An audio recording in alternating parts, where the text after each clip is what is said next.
What about in trying to purchase a horse? Now, this is a craft that is really for the experts. When you go to the sales and you're looking to actually pick one out, sometimes it's, people like pretty horses from the standpoint of looks, but when you're looking to buy a horse, that's a very significant investment. Let's talk a little bit about the neck and the shoulders, John, and what are you looking for? And in the neck and the shoulders, as well as the general body structure, is there a difference that you're looking for between a colt versus a filly in terms of where you want to see them at their peak?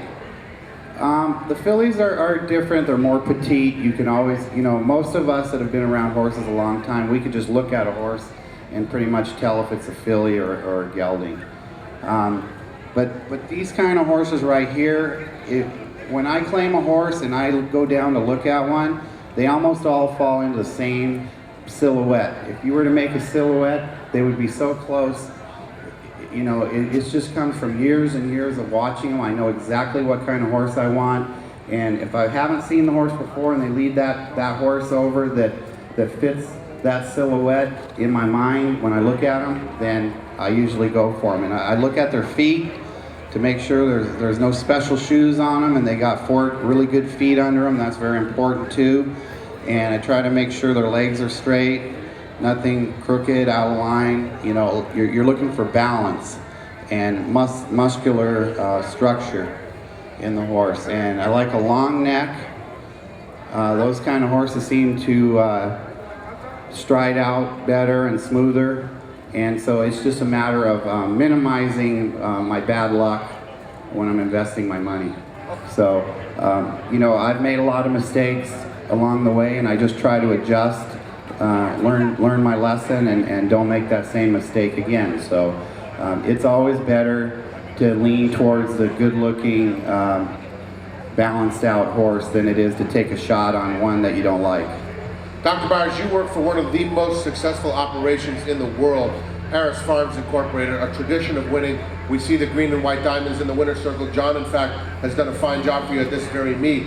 But what's it like for you on a daily basis to be the vet of such a strong operation? And what is it for those who have just come in the last few minutes? Tell us what you do on a daily basis for Mr. Harris's operation. We breed, we raise foals, we have horses in training, and then we send them off to the track.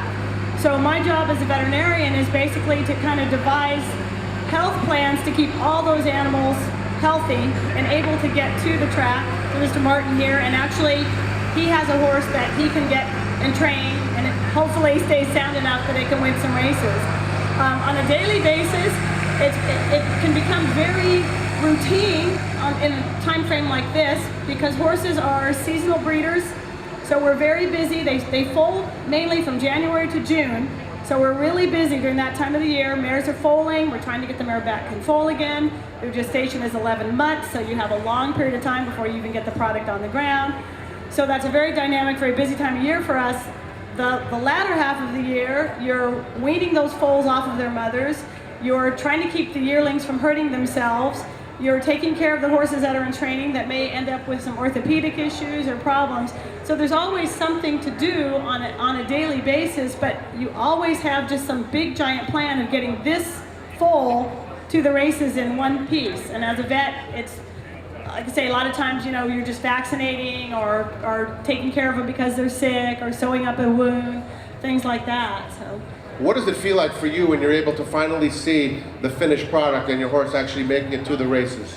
It's indescribable, and I would so encourage anybody that had the ability to have a piece of a horse and follow it all the way through. I mean, I was very fortunate to have, to be there right at the beginning for a horse like Tiz Now, who is one of the greatest horses ever to come along in history, and it's just indescribable. Horses like that, he was born looking like he was $1 million. He never, ever didn't look the part.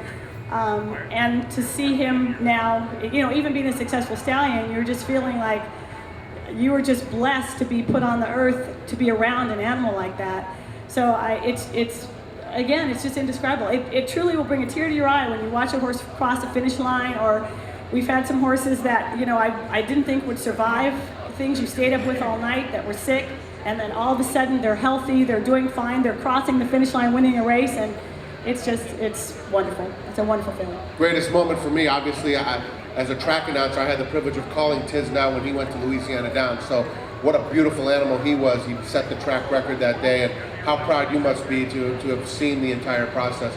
The only two-time Breeders' Cup Classic winner is Tiz Now, and a horse that you got to see from the very beginning. Outstanding training from Jay Robbins on that horse.